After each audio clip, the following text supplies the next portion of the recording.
안녕하십니까. 자, 경제학 우리 이제 문제풀이 이제 16장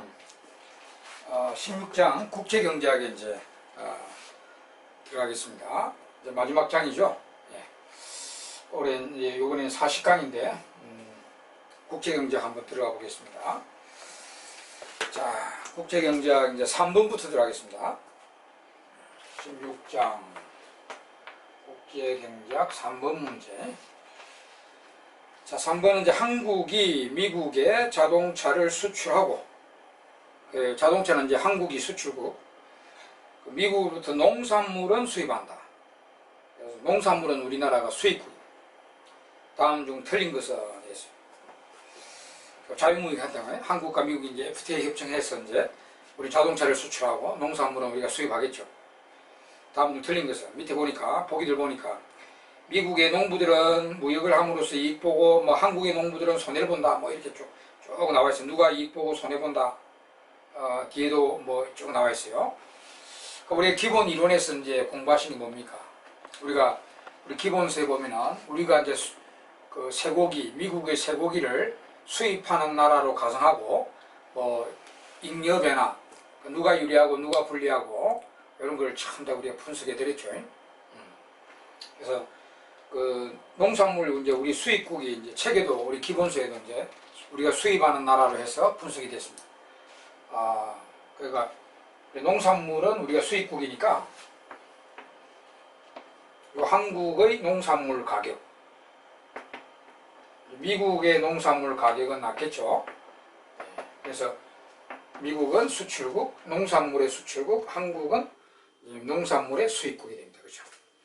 이렇게 이제 자유무역이 되면은 농산물인데 지금 이 문제 자동차는 우리가 반대로 보면 되죠. 자동차는 여기가 한국이고 여기가 미국이라 이렇게 보면 돼요. 반대로. 그죠? 이거 농산물인데 농산물은 이제 우리가 수입국이고 한국이 수입국, 미국이 수출국이 되는 것입니다. 자, 이렇게 해서 자유무역 되면은 중간에서 가격이 같아지게 되죠. 이렇게 같아져서 이제 이 수입국은 요만큼 수입되고 수출국 요 미국은 요만큼이 수출이 되겠죠. 요만큼 수출량이 되고 요만큼 수입량이 됩니다. 이되면은 자, 수출국은 가격이 이제 올라가니까 이게 이제 국제 가격으로 두 나라 같아지잖아요. 그래서 수출국은 가격이 올라가니까 수출국의 생산자는 잉여가 이만큼 됨으로써 수출국의 생산자는 유리해지고 수출국의 소비자 잉여는 요것밖에 안 되기 때문에 소비자 잉여가 감소하기 때문에 불리하고 수입국은 오히려 가격이 내려가기 때문에 소비자 잉여가 이렇게 넓어져 가지고 소비자가 유리하고 가격이 내려가니까 이 수입국의 생산자 잉여는 줄어들어서 불리해진다. 유리, 불리. 자, 수입국의 소비자는 유리, 생산자가 불리, 수출국은 생산자가 유리, 소비자가 불리. 이런 식으로 이제 자유무역 하면은 누구는 이익 보고 누구는 손해 보고 하는 소득 분배 문제는 생긴다 했죠. 그러나 총잉여에서는 두 나라만 보면은 총잉여에서는 자급자족대의 총잉여보다 요 수출국은 이 역삼각형만큼의 이 수입국은 요 정삼각형만큼의 총잉여가 증가하기 때문에 총잉여 면에서는 요 빨간 삼각형, 요 역삼각형 총잉여가 두 나라 모두 증가되기 때문에 효율성 면에서는 무조건 두 나라만 보면은 효율성은 반드시 개선된다. 뭐 이런 식으로 우리가 설명이 됐죠. 자, 그러니까 요 이제 문제인데, 그 문제를 딱 물어봤어요. 그러면 이제 요게 농산물이고, 여기 자동차라고 보면 여기 한국, 여기 미국입니다. 자, 그럼 틀린 것은 1번 미국의 농부들은 무역을 함으로써 이익을 보고, 맞죠? 농부는 농산물은 미국이 수출국이니까. 한국의 농부들은 손해를 본다. 맞고. 이번 미국의 자동차 제조업자들은 무역으로 인해 손해를 보나. 자동차는 미국이 이제 수입국이니까 미국의 자동차 회사들은 손해 보게 되죠. 그리고 이제 미국의 자동차 소비자들은 이익을 본다. 맞고. 3번 한국의 자동차 제조업자는 이익을 본다. 맞고. 자동차는 한국이 수출국이니까. 수출국은 요 생산자가 유리해지죠. 4번에 무역을 통한 한국과 미국의 전체 이익이 전체 손실보다 클 것이다. 요 내용이 총잉여가 수입국이든 수출국이든 총잉여가 역삼각형, 정삼각형만큼 총잉여가 증가된다는 이야기입니다. 보기 4번이. 그죠? 그거 맞고. 5번에 미국의 식료품 구입자들은 이익을 본다. 농산물은 식료품만 아니면 농산물 때문에 나와요. 그러니까 농산물은 미국이 수출국이기 때문에 미국의 식료품이나 농산물 소비자들은 불리해집니다. 그래서 5번이 정답이 되겠습니다. 자, 아주 기본적인 우리 자유무역의 효과. 잘 아시죠? 이 외에도 뭐 이제 여기 자유무역 효과 딱 한꺼번에 이렇게 이 그림으로 정리를 하십시오. 미국과 한국이 FTA 협정으로 자유무역 하면 어떤 현상이 벌어지냐? 이렇게 뭐 누구는 분리가 생기지만 전체 행렬은 반드시 두 나라가 증가되기 때문에 효율성은 반드시 개선된다. 뭐 그런 거 외에도 이제 자유무역의 효과 중에 또 산업의 경쟁력이 제고된다. 이런 거. 그 다음에 산업의 경쟁력이 제고될 거 아닙니까? 그죠? 우리나라 이제 기업하고 미국 기업이 이제 경쟁해야 되니까 우리 산업의 경쟁력 제고. 그 다음에 이제 이렇게 무역이 되면은 우리나라 능력, 생산 능력으로는 소비 못하는 것들 있죠. 우리나라 자원을 가지고는 소비 못하는 재화를 무역을 함으로써 미국에 수입해가지고 미국의 자원을 우리가 소비를 한다는 거죠. 그래서 우리나라 생산 능력을 초과한 소비가 가능하다. 뭐 그런 것도 있고. 그러나 또 한편 나쁜 점은 이렇게 자유무역 해버리니까 우리가 비교의 산업은 살아남겠지만 유치산업, 열의산업은 바로 죽어버리죠. 그러니까 산업이 살아남는 사람 살아남지만 죽는 사람은 죽어버립니다. 그죠? 그러니까 이 같은 경우에 이제 자동차 산업 우리가 수출국이니까 살아남겠죠. 근데 우리나라 농산물 시장은 죽어버리겠죠. 미국의 농산물을 막 수입하니까. 산업의 불균형 성장에 초래된다는 단점, 뭐 이런 것도 다 알고 계시죠, 여러분들? 네. 자, 한꺼번에 이제 자유무역의 효과를 이렇게 딱 정리를 해 두십시오. 자, 그 다음에 이제 4번으로 가보겠습니다. 4번은 이제 국제수지 항목을 물어본 문제입니다. 계산 문제는 뒤에 또 있으니까 한번 풀어보도록 하고, 이건 이제 항목만 물어봤죠. 우리나라 국제수지에 관한 설명으로 옳은 것은 이제 내용을 물어봤어요. 유학생에 대한 해외 송금액 증가는 뭐 자본수지 적자 요인이다. 뭐 이런 식으로 나오는데, 자, 유학생에 대한 해외 송금액은 이제 교육수지죠. 교육수지. 서비스수지입니다. 자, 그 국제수지 항목도 이렇게 이제 정리를 해보겠습니다. 4번. 이 경상수지가 딱 되어 있고요. 경상수지와 자본금융계정이 있죠. 자본금융계정. 이렇게. 자본금융계정, 경상수지. 이렇게 이제 크게 국제수지표. 경상수지 안에 다시 4개가 들어갔습니다. 상품수지.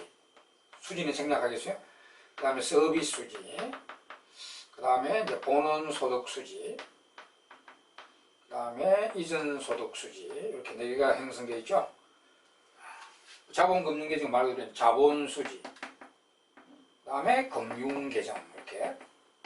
금융계정. 이렇게 나눠져 있죠. 자, 그러면 이 유학생에 대한 해외 송금액 증가, 이는 교육비죠. 교육비는 이제 서비수지입니다. 서비수지. 경상수지의 서비수지의 해외 송금액 증가니까 적자요인이죠. 자본수지 여기 전혀 잘하죠. 여기에 이제 서비수지는 국제간 운임료 거래, 보험료 거래, 뭐 전화료 거래, 관광 수입, 관광 지출, 로얄티, 특허권 사용료인 로얄티 지불, 로얄티 수취, 그 다음에 이제 의료비, 교육비 등 이 외에도 있겠지만 대표적인 요 7개 교육의 목적의 비용. 그 해외 유학에 의한 이제 학자금뿐만 아니라 생활자금도 전부 다 교육비입니다. 그러니까 그다음 의료비, 로얄티, 관광, 전화료, 보험료, 운임료 요 거래가 경상수지의 서비스수지에 적힙니다. 그리고 이제 유학생의 해외 송금액 증가는 경상수지, 서비스수지의 적자요인이다. 돈이 나가니까, 미국으로 나가니까 적자요인이다. 이렇게 해야 되는데 자본수지 적자요인 틀리죠. 자본 수지는 뭐가 적힙니까? 특이한 게 해외 이주비. 해외 이주비. 이민 가거나 이민 들어올 때, 그거하고 이제 부동산 사고 팔 때, 토지 건물을 국제적으로 토지 건물을 사고 팔할 때, 토지 건물 거래. 그 다음에 특허권이나 상품권을 사용료를 하면 요건데, 사용료를 안 주고 그냥 사자, 팔자. 특허권, 상품권 거래. 특허권이나 상품권을 거래했을 때는 여기 적히죠. 그 다음에 천연자원을 거래했을 때도 여기죠. 천연자원 거래. 특이한 거예요. 해외 이주비, 토지나 건물을 사고 팔 때, 부동산 사고 팔 때, 천연자원을 사고 팔 때, 특허권, 상품권을 사고 팔 때 여기 적히죠. 여기 자본 수지입니다. 차트 1번 틀렸고요. 2번 상품 수지와 서비스 수지는 동시에 적자를 기록할 수 없다. 있죠. 우리 상품은 이제 상품의 수출입 거래, 온 상품의 수출입 거래가 일어날 때 여기 적히는데, 상품의 수출입 거래가 일어날 때 여기 적히는데요. 이것도 적자가 우리가 수출보다 수입을 많이 하면 적자, 이것도 돈이 나간 게 더 많으면 적자, 두 개 다 적자를 형성할 수 있습니다. 틀리고 3번 외국인의 우리나라 채권 보유 증가는 자본수지 적자요인이다. 일단 적자란 말도 틀리고 자본수지도 틀리죠. 외국인의 우리나라 채권 보유 증가. 그 외국인이 이제 한국 채권 사러 들어왔다는 거죠. 그럼 흑자죠, 여기. 여기 주로 투자 금액이죠. 투자 원금. 주로 투자 원금이 적혀 있는데, 이게 이제 투자금이 여기 적히죠. 투자금이 들어오거나, 투자금이 미국에 나가거나 할 때 여기 적히죠. 그러니까 직접 투자로 투자되든지, 그 다음에 정권으로 투자되든지, 주식 채권으로, 그다음 파생금융 상품으로 투자되든지, 그 다음에 기타 투자되든지, 투자금이 여기 4가지 종류로 적히는데요. 주로 이제 투자 원금만 적히고요. 투자 원금이 들어가고 나가는 것만 적히고, 이 투자금에 대한 수익금인 이자나 배당금은 여기 분리되죠. 이자나 배당은 소득이니까 보는 소득 수지, 경상수지로 분리됩니다. 이 보는 소득 수지에 국제 간 임금 거래, 국제 간 이자 거래, 국제 간 임대료 거래, 주식 투자에 대한 배당금 거래, 요 4개가 국제 간에 거래되면, 미국하고 우리하고 거래되면 여기 적히죠. 그래서 투자 원금이 들어가고 나가는 여기 적히고요. 이자나 투자에 대한 이자나 배당금은 이게 분리가 됩니다. 그죠? 지금 외국인의 우리나라 채권 보유 증가, 그러니까 외국인 투자가가 한국 채권 사러 들어왔다는 거죠. 그러니까 여기 정권 투자 수지의 흑자입니다. 정권 투자 수지의 흑자, 즉 금융계정의 흑자죠. 근데 이제 자본수지 적자 요인이다. 자본수지는 요거죠. 다 5개. 5개 거래가 되면은 자본수지 적힙니다. 이게 틀렸고요. 그 다음에 4번에 국내 기업의 해외 건설 수주액 증가. 이 국내는 이제 건설회사겠죠. 국내 기업. 국내 기업이 이제 그래서 미국에, LA에 건물을 지어달라. 해외 건설 수주액 증가. 건물을 지어달라. 도로를 지어달라. 건물을 지어달라고 우리나라 건설회사한테, 우리 건설회사가 수주를 받았다. 해외 건설 수주액 증가. 이거는 수출입니다. 부동산 거래 아니잖아요. 이미 있는 부동산을 거래하는 게 아니잖아요. 토지나, 원래 토지나 건물이 있는 거를 거래하면 여기인데, 건물을 지어달라, 고속도로를 만들어달라, 이 계약이 됐단 말이에요. 건설 수주액 증가. 이건 수출입니다. 여기. 그래서 국내 이제 건설회사겠죠. 국내 기업의 해외 건설 수주액 증가는 수출 증가입니다. 수출 증가니까 상품 수지의 흑자 요인이다. 경상 수지 적자 요인이 틀리네. 흑자 요인이죠. 흑자 요인. 답은 500인데요. 외국인에 대한 주식 배당금의 해외 송금 요인. 자, 배당금. 외국인에 대한 주식 배당금의 해외 송금. 이제 적자겠네, 그죠, 이게? 그래서 외국인에 대한 주식 배당금의 해외 송금은 경상수지의 보는 소득 수지의 적자 요인이 되겠네요. 요거 맞습니다. 예, 5번이 정답입니다. 자, 그렇게 하시고, 그 다음에 여기 이제, 이전은 요거는 이제 무상원조, 국가 간, 민간 간, 무조건 이제 무상원조 정려, 원조 정려가 일어나면, 국가 간, 민간 간도 마찬가지입니다. 민간 간에 또 정려도 여기 들어갑니다. 국가 간뿐만 아니라, 국가 간 원조뿐만 아니라, 민간 간의 정려 이런 것도 하여튼 대가 없는 무상 원조 정리는 무조건 여기입니다. 이승. 그 다음에 이제 이게 모두 이제 실질적 거래죠. 근데 이제 우리가 장부상 균형을 만들기 위한 계정이 금융계정 안에 들어가 있죠. 이게 이제 준비자산 점감이라고 들어가 있죠. 준비자산 점감. 그러니까 이거는 장부상 균형을 만들기 위한 계정일 뿐이죠. 물건이 뭐 거래된 게 아니고요. 장부상 전체 균형을 만들기 위한, 제로를 만들기 위한, 요거와 요거 두 개 이제 제로를 만들기 위해서 우리나라 중앙은행의 외화자산의 증감을 부호를 반대로 적어가지고 만든 계정일 뿐이죠. 그거는. 자, 그거는 이제 나중에 계산 문제 나올 때 이제 어떻게 또 활용하는지 알아보도록 합시다. 일단 어떤 거래가 어느 항목에 적히는가를 좀 더 설명을 다 드렸습니다. 자, 국제수지도 이제 항목은 일단 됐고요. 자, 그 다음에 이제 7번으로 가보겠습니다. 7번. 7번 딱 보니까 이제 리카르도 비교이론입니다. 리카르도 비교이론. 자, 리카르도 비교이론은 이제 계산 문제로 주로 나오는데, 나오면 이제 공식을 만들어서 하시라 했죠. 리카르도는 이제 나오는 자료가 생산비 자료가 나올 수 있고, 생산량 자료가 나올 수 있는데, 그 두 가지 나올 때 이제 공식을 씌워가지고 모든 것을 판단한다 그랬죠.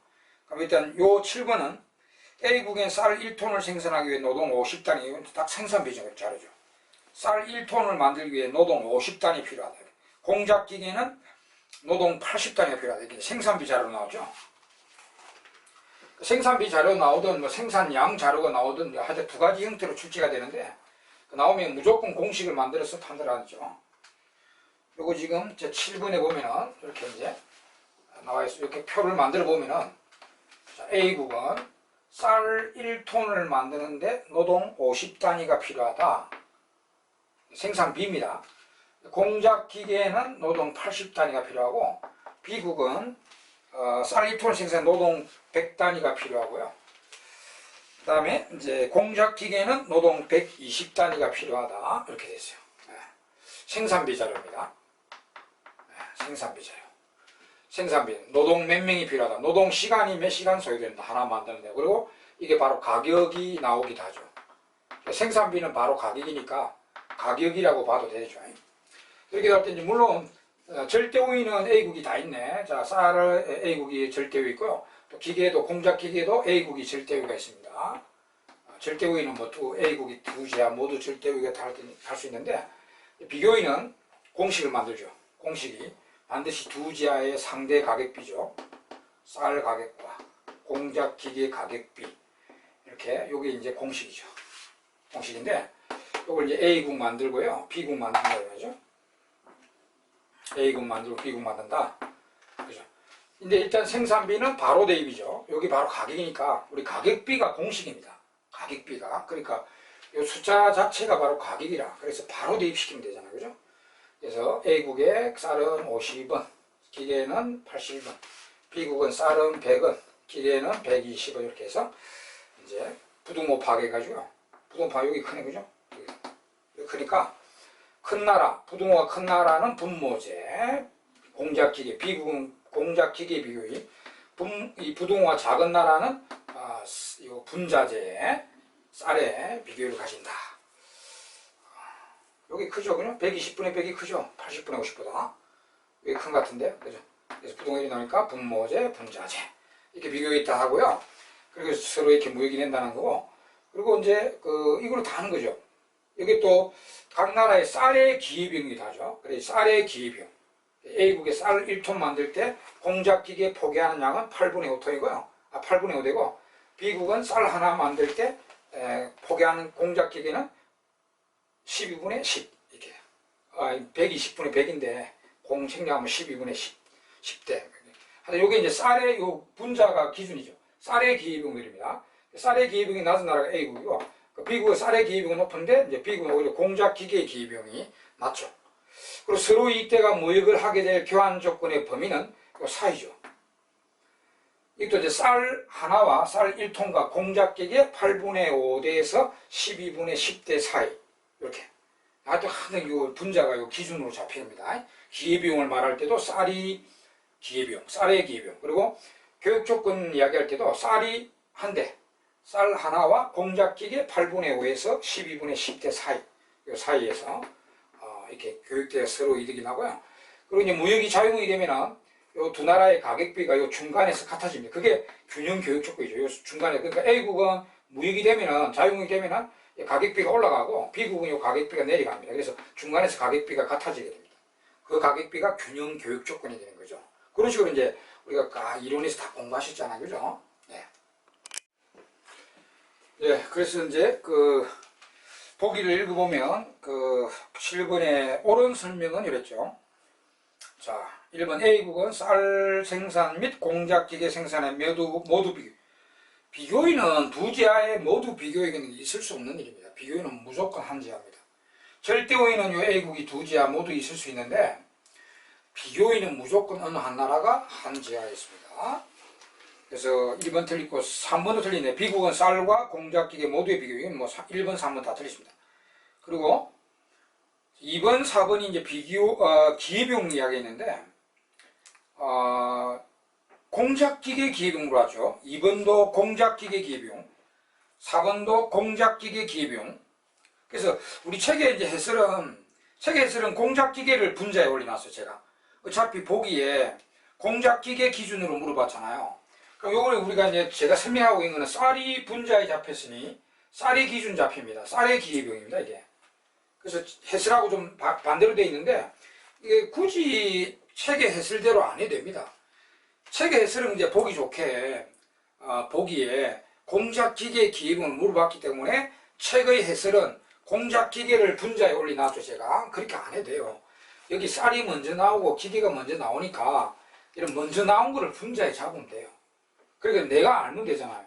쌀을 기준 잡았다. 쌀을 분자에 잡았다. 그러면 이게 쌀의 기계비용이다 라는 걸 알고 있으면 되잖아. 그럼 공작기계 기계비용 물어보면 이 숫자 뒤집으면 되잖아, 이렇게. 공작기계를 올리면 되잖아, 이렇게. 공작기계 기계비용. 그리고 숫자 뒤집으면 공작기계 기계비용이 되는 것입니다. 알겠죠? 그래서 이번에 이제 A국의 공작기계 한 대 생산하는 데 발생하는 기계비용은 쌀 8분의 5톤이다. 이거 틀리네, 그죠? 요거 A국의 쌀의 기계비용이고는 이걸 뒤집으면 공작기계 기계비용인데, 공작기계 기계비용은 쌀 5분의 8토에 대리다. 약분하고 5분의 8토에 대리 됩니다. 그래서 틀렸고요. 그 다음 4번이 맞겠네, 그죠? B국의 공작기계 한 대 생산의 기계비용은 쌀 1.2토에 더 맞죠? 이거 뒤집으면 1.2죠. 뒤집으면 기계를 분자로 올리면 이거 뒤집으면 100분의 120이니까 1.2토이죠. 예. 그래서 4번만 맞습니다. 하여튼 요거는 뭐 비교의 물어봤고, 이제 기계비용 물어봤는데, 마지막에 이제 서로 이익대가 무역을 하게 될 교환 조건의 범위는 이렇게 쌀 하나와 공작기계 8분의 5대에서 12분의 10대 사이입니다. 이 사이에서 그 두 나라 가격비가 똑같아집니다. 자유무역 되면은. 그게 이제 균형 교육 조건이 되는 거죠. 자, 이제 리카르도 이론도 한번 해봤고, 나중에 이제 생산량 정보로 나온 거는 또 어떻게 푸는지 또 한번 해보면 됩니다. 넘어가서 14번으로 가보겠습니다. 14번은 이제 다음 중 옳은 설명, 뭐 문제가 조금 부실하지만 다음 중 옳은 설명은 이랬어요. 그 밑에 보니까 뭐 고정환율제, 변동환율, 재정과 금융의 효과 있니 없니 이거죠. 그런 ISLM-BP 모델의 결론만 물어본 거죠. ISLM-BP 모형에서 그 재정정책이 소득에 효과 있나, 금융이 효과 있나, 소득에, 이거 이제 결론만 물어본 문제죠. 이 결론만 물어본 문제는 결론만 갖고 이제 외워가 해도 됩니다. 그럼 자세한 메커니즘을 물어보는 문제는 좀 복잡하겠지만, 결론만 물어봤을 때는 우리가 결론, 아시죠? 그 내용이 아닙니까? 개방경제하, 고정환율제, 변동환율제에서 재정이 효과 있나, 금융이 효과 있나. 물론 이제 소득 증가 면에서 어느 정책이 효과 있나 이거죠. 이게 이제 ISLM-BP 모델 아닙니까? 먼델 플레밍 모델, 그죠? 이 문제도 이제 다음 오른손 이렇게 보더라도 ISLM-BP 모델, 먼델 플레밍 모델에 의하면 옳은 것은 이렇게 하면 되면 더 이제 문제가 충실해지겠죠. 보통 이제 그런 언급이 안 돼도 이런 내용, 재정이 효과 있나, 금융이 효과 있냐면은 결론만 물어보는 거는 이제 ISLM BP 모델, 먼델 플레밍 모델의 결론을 물어봤다 이렇게 보면 돼요. 그러면 우리가 결론만 물어보면 내용은 뭐 결론은 이미 알고 계시잖아요. 그죠? 이렇게 또 이제 자본이동이 완전한 경우, 주로 이제 자본이동이 완전한 경우로 많이 나오죠. 자본이동이 완전한 경우로 많이 출제가 됩니다. 그러니까 BP가 수평선이죠. BP가 수평선인 경우와 이제 불완전한 경우는 잘 안 나오는데, 자본이동이 불완전한 경우는 이제 BP가 우상향인 경우요. BP가 우상향선으로 나타나는 경우 이렇게 이제 분리가 되는데, 그것도 이제 고정환율 제도냐, 변동환율 제도냐. 자, 고정환율 제도, 변동환율 제도, 재정금융. 자, 이게 재정정책이냐, 금융이 효과 있나? 여기도 재정이 효과 있나, 금융이 효과 있나? 이거 얘기죠. 일단 이제 요쪽에 자본이동이 완전한 경우, BP가 수평선인 경우 이제 줄입해서 보십시오. 고정환율 제도에서는 재정이 매우 효과적이죠. 금융은 효과 없죠. 반대로 변동에서는, 오늘날 제도죠. 변동환율 제도에서는 재정이 효과 없고 금융이 매우 효과적이죠. 이렇게. 그래서 변동환율 제도에서, 오늘날 제도죠. 변동환율 제도에서는 금융이 효과 있고요. 자, 옛날에 고정환율 제도에서는 재정이 효과 있다. 금융 효과 없다. 이런 거죠. 여기서는 BP가 불완전한 경우, 이제 BP가 우상향, 자본이동이 불완전한 경우, BP가 우상향 경우는 다른 거는 내용이 다 똑같죠, 이게. 이렇게 강력하다가 효과 없다, 효과 없다. 여기 강력하다, 강력하다인데, 요거만 약간 다르죠, 여기. 변동환율 재정정책이 효과 없다. 완전히 효과 없다인데, BP가 우상향, 자본이동이 불완전한 경우는 재정이 미약한 효과를 보인다. 요거만 이제 차이가 나니까, 여러분 요거 4개 하고요. 요거 4개 하고 요거만 이제 차이를 두면 되죠. 요거. 다른 거는 뭐 내용이 똑같으니까 필요 없고요. 이거는 요거만 이제 완전히 효과 없다. 변동환율 제도, 재정이 변동환율 제도에 자본이동이 완전한 경우는 완전히 효과 없다고요. 자본이동이 불완전한 경우는 미약한 효과를 보인다. 요거만 이제 차이를 보이니까 이제 구분해서 알아두고 하나, 둘, 셋, 넷, 5개 요거. 이렇게 이제 결론을 알아두시고요. 요 내용은 이제, 이 문제는 그 내용을 물어본 건 아니잖아요. 내용은 나중에 또 뒤에 문제 있으니까 제가 정리를 해드리겠고, 결론만 물어본 문제거든. 상당히 그 ISLM BP 모델에, 요 결론만 많이 물어본 문제가 많습니다. 그래서 결론 이래 알아두시고, 그리고 이 결론이 있잖아. 효과 있다, 효과 없다, 있다. 요 결론이, 국제 간 자본이동이 자유로워지면 자유로워질수록 이 결론이 더욱더 강력한 결론이 되고요. 자본이동이 지금 차단되어 있다면, 불완전하다면 이 결론이 의미가 없다, 틀리다. 의미가 없다는 건 이 내용이 틀릴 수가 있다. 국제간 자본이, 미국과 우리나라가 지금 자본이동이 차단되어 있으면 이 내용이 틀리다 이 말입니다. 의미가 없다. 자본이동이 자유로울수록 더욱더 강력한 결론을 가진다. 이렇게 또 우리가 기본서에서 다 배운 적 있죠. 여기 이제 전체 결론만 정리한 겁니다. 자, 그러면 자 보세요. 다음 옳은 것은 1번 고정환율 제도에서 재정은, 고정환율 제도 재정은 매우 효과적이죠. 매우 효과적인데 소득에 영향을 미치는 효과가 없다. 틀리죠. 매우 효과적이라고 해야 됩니다. 그 다음에 2번 변동환율 제도에서 재정은, 변동에서는 재정이 효과 없잖아요. 변동에서 재정은 국가 간 자본이동이 크면 클수록 더욱 효과가 적다. 맞죠? 효과가 없는데 자본이동이 자유로우면 이 더 강력한 결론이니까 더욱 효과가 없다. 이렇게 된 거고요.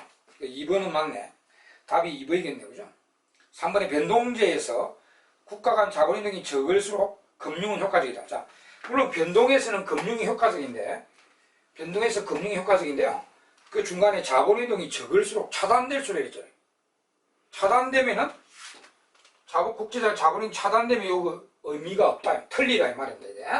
그러니까 요게 틀리죠. 자본이동이 차단될수록, 자본이동이 적을수록 금융은 효과적이다가 아니고 효과가 좀 떨어집니다. 자본이동이 자유로울수록 금융은 효과적이다 이래 돼야 되죠. 4번의 금융은 변동제보다 고정제도에서 더 효과가 틀리죠. 변동환율 제도에서 매우 효과적입니다. 자, 이건 이제 결론만 갖고 또 설명을 드렸습니다. 이런 문제도 상당히 많이 출제가 됩니다. 결론만 물어보는 거. 그래서 쉽죠, 그러면. 자, 그 다음에 이제 15분으로 가겠습니다. 환율 이야기가 나오는데, 자, 15번. 영국의 경제주간지인 이코노미스트지는 각국 환율의 적정 수준 여부를 판단할 목적으로 빅맥 구매력 평가지수를 발표. 빅맥 환율이죠. 그 나라 물가를 대변하는 환율이죠. 빅맥 환율, 물가 환율, 실질 구매력 물가 환율이죠. 실질 빅맥 구매력 평가지수 발표하고 있다. 아래 표는 97년 7월 4일 미국, 이스라엘, 말레이시아의 자국 통합표시 빅맥 가격과 대미 환율을 나타내고 있다. 이를 토대로 두 국가의 환율에 대한 적정성 여부에 대해 평가한 서술 중 옳은 것은 있습니다. 그 표에 보면은 중간이 이제 빅맥 가격이고 여기 빅맥 환율입니다. 그리고 이제 오른쪽에 대미 명목 환율. 이 명목 환율은 이스라엘과 말레이시아 이제 외환시장에서 그 환율 정해진 거. 그 이스라엘이나 말레이시아의 이제 달러 거래 시장에 그 달러 수요 공급에 의해서 정해진 명목 환율이 제일 오른쪽에 대미 명목 환율로 나와 있습니다. 중간에 이제 빅맥 환율이요. 요거는 지금 딱 보니까 적정성 여부를 판단해라 이랬는데 지금 자료에 보면은 제일 끝에 대미 명목 환율은 일불로 이제 환산되어 있고요. 중간에 빅맥은 미국이 2.42불이잖아. 빅맥이라는 그 햄버거가 2.42불이고 이스라엘은 11.5 셰켈이고요. 말레이시아는 3.87 말레이시아 달러. 그리고 이제 대미 명목 환율하고 비교하려면 이 빅맥 환율도 1불당으로 환산을 시켜봐야 이제 비교가 되는 거죠. 그죠? 그래서 뭐 1불당으로 환산을 시켜야 됩니다. 지금 이스라엘이 요 이제 대미 명목 환율이 3.38 셰켈로 되어 있잖아요. 3.38 셰켈 이렇게 합시다. 달러 이렇게 되어 있고요. 말레이시아가 대미 명목 환율이 2.50 말레이시아 달러, 2.50 말레이시아 달러당. 여기 이제 명목 환율입니다. 그죠? 3.38, 2.50 이렇게. 그리고 이제 빅맥 환율은 이제 미국이 2.42불이잖아요. 그걸 이거 비교하려면은 이거 불당으로 다 해야 되죠. 1불당으로 환율이. 빅맥 환율도 비교하기 위해서는 1불당으로 바꿔봐야 되겠죠. 그래서 그 미국이 빅맥이 2.42불이고 이걸 이제 1불당으로 바꾸려면은 이스라엘은 빅맥이 이제 11.5 세켈이잖아. 그 빅맥이요. 그리고 이걸 나누기 2.42 해야 돼요. 나누기 2.42 하면은 제가 계산을 미리 해봤는데 11.5 나누기 2.42 4.75 셰켈이 나와요. 4.75 셰켈 이렇게 나오고요. 불당 이렇게 나오고요. 그럼 이러면 이제 비교되잖아요. 1불당 3.38 1불당 4.75 셰켈 이렇게. 빅맥은 그렇게. 그 다음에 이제 말레이시아도 그 3.87 말레이시아 달러에다가 여기 나누기 이제 빅맥 가격 미국의 빅맥가 2.42불 나누면은 이건 이제 1.60 말레이시아 달러가 나옵니다. 1.60 말레이시아 달러 불당 이렇게 나와요. 이러면 이제 비교가 되는 거죠. 이렇게 불당으로 환산했기 때문에. 그러면 이스라엘은 물어본 게 이를 토대로 빅맥 환율을 보고 이 명목 환율이 요 이제 은행의 외환 시장의 은행의 수요 공급의 균형의 이 환율 아닙니까? 이 은행의 환율이 요 빅맥 환율에 비해서 실질 구매력 지수인 빅맥 환율에 비해서 이 은행의 환율은 어떻게 되고 있나 이렇게 물어본 거죠. 그죠? 말레이시아 문제를 잡을까요? 그 빅맥 자국 통합 표시 빅맥 가격 대미 환율을 나타내고 있다. 이를 토대로 두 국가의 환율에 대한 적정성 여부에 대해서 평가한 서술 중 옳은 것은 했죠. 그래서 밑에 보니까 이스라엘은 가대평가되어 있고 뭐 말레이시아는 가소평가, 가대 이렇게 되어 있습니다. 그럼 여기에 은행의 환율이 지금 빅맥 환율에 비해서 여기 비해서 어떻게 되어 있나 이거죠. 여기에 비해서 이 은행의 환율이 어떻게 되어 있나 이런 게. 여기 이제 보세요. 은행의 요 빅맥 환율보다 이게 환율이 낮죠. 환율이 낮은 거는 가대평가되고 있는 거죠. 빅맥으로 보면 1불과 4.75셰켈이 교환돼야 되잖아요. 빅맥으로 보면 실질 구매력 지수인 빅맥 환율을 보면은, 근데 은행에서는, 이스라엘 은행에서는 외환시장에서는 1불과 3.38셰켈이 교환되고 있잖아요. 그럼 이게 은행에서는 요 이제 이스라엘 통화가 가대평가되고 있죠. 가대평가. 환율이 낮은 게 평가가 높잖아요. 그죠? 가치가 높게. 그러니까 이스라엘 통화는 실질 구매력 환율에 비해서 가대평가되고 있고요. 말레이시아는 오히려 가소평가되고 있는 거예요. 불당 1.60으로 교환되는 빅맥으로 보면, 실질 구매력으로 보면, 근데 은행에서는 1불과 2.50 말레이시아 달러가 교환되기 때문에 이 말레이시아의 외환시장의 환율은 실질 구매력에 비해서 가소평가되고 있다. 이렇게 되는. 그리고 이런 스타일 문제 보면 또 똑같은 이제 비슷한 문제가 나왔는데요. 다른 기출문제에 나왔는데 이렇게 또 물어봤어요. 요 명목 환율에 비해 빅맥 환율이 어떻게 되고 있나? 이렇게 또 그 문제를 잘 보고 해야 돼요. 요걸 기준해서 빅맥 환율은 어떻게 평가되고 있나? 그렇게 또 물어보는 문제가 있고요. 또 요 문제야, 요거 기준으로 해가지고 이 외환시장의 환율이 어떻게 평가되고 있나? 이렇게 물어본 겁니다. 문제를 잘 봐야 돼요. 헷갈리죠? 문제를 잘 보고 판단해 주면 뭘 기준으로 해서 뭘 비교하는 거지. 이 문제는 확실히 빅맥 환율에 비해서 외환시장의 환율, 명목 환율이 어떻게 평가되고 있나 이렇게 물어본 거예요. 그래서 이거는 가대평가되고 있고 이거는 가소평가되고 있다 이렇게 판단합니다. 그래서 답은 1번입니다. 1번. 자, 그 다음 16번 보시면 자, 요 문제는 이제 문제가 두 개가 이제 섞여 있는데 하나하나 따로따로 생각해야 됩니다. 어느 국가에서는 대규모로 자본이 유입됨에 따라 환율의 안정을 위하여 외환시장에 개입함과 동시에, 물론 이제 외환을 관리하는 우리 중앙은행이니까 이제 환율은 높다 낮다가 좋은 게 아니고요. 높다 낮다가 좋은 게 아니고 변동 심한 게 나쁜 거고요. 안정된 게 좋은 겁니다. 안정된 게 좋은 거지 뭐 높다가 좋다 낮다가 좋다 그게 아니고 변동이 심한 게 나쁜 거고요. 안정되어 있는 게 좋은 겁니다. 그래서 지금 대규모로 우리나라 쪽으로 자본이 유입되면 환율이 폭락하겠죠. 그래서 중앙은행은 이제 환율의 안정을 위해서는 외환시장이 어떻게 입어야 돼요? 이것부터 먼저 풉시다. 자, 우리가 이제 환율 이야기 나오면 이제 이 그림이 나와야 되죠. 외환시장 그림. 이게 우리나라 외환시장 아닙니까? 외환수요, 외환공급, 이게 이제 원래 환율인데, 일단 우리나라 쪽으로 대규모 자본이 유입되면, 투자 자금이 들어오든가 하여튼 대규모로 자본이 유입되면, 여기 나가겠죠. 이렇게. 외화유입, 이 외화유출, 외화유입, 외환수요가 온갖 형태의 외화유출이고, 요거는 온갖 형태의 외화유입은 외환공급이 되죠. 그래서 지금 어떤 요인이 이제, 이거는 출제자가 이제 준 거죠. 외화유입에서 이제 외환공급이 확 증가되니까 우리나라 환율이 1대 1000원에서 1대 500원으로 확 떨어질 가능성이 있다고 해. 이게 이제 불안정하면 안 좋단 말이에요. 그럼 중앙은행이 이걸 환율을 원래 이제 이 환율로 유지를 시켜야 됩니다. 안정을 위해서 중앙은행이 외환시장에 개입하면 당연히 중앙은행이 외화를 사들여야 되겠죠. 우리가 중앙은행이 외화를 사들인다.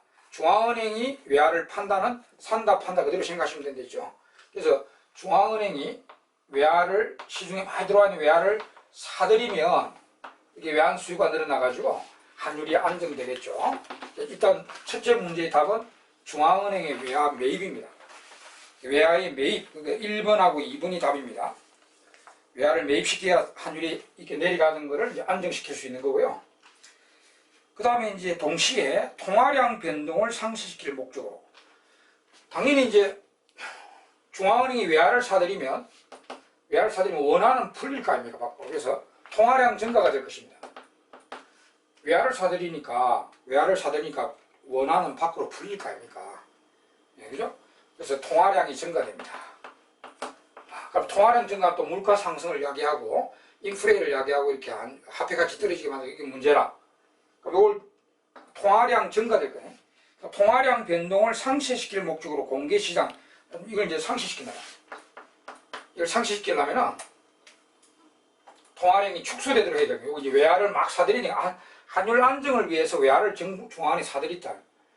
근데 이제 통화량이 증가된단 말이죠. 이걸 이제 상식시키려면 통화량을 줄여야 될 거 아닙니까? 그죠? 그러면 공개시장 공채를 어떻게 되냐? 공개시장 공채 매각을 해야 되죠. 그죠? 공채를 매각해야 돈은 다시 중앙으로 들어가겠죠. 그래서 통화량 감소. 그러니까 외화 매입에 대한 통화량 증가를 공채 매각으로 통화량을 축소시켜가지고 이걸 상식시켜야 돼요. 네, 이렇게. 그러니까 이게 이제 이 문제와 이 환율 문제와 요 통화량 문제를 이제 두 문제를 동시에 낸 거라고 봅니다. 그래서 1번 이제 외화 매입과 국채 매각. 그래서 답은 2번이 되겠죠. 2번 외화 매입과 국채 매출 매각 이렇게 해서 푸시면 됩니다. 자, 이번 시간 이제 16번까지 하고 이상 뒤에 문제는 또 다음 시간에 또 계속 하도록 하겠습니다. 수고하셨습니다.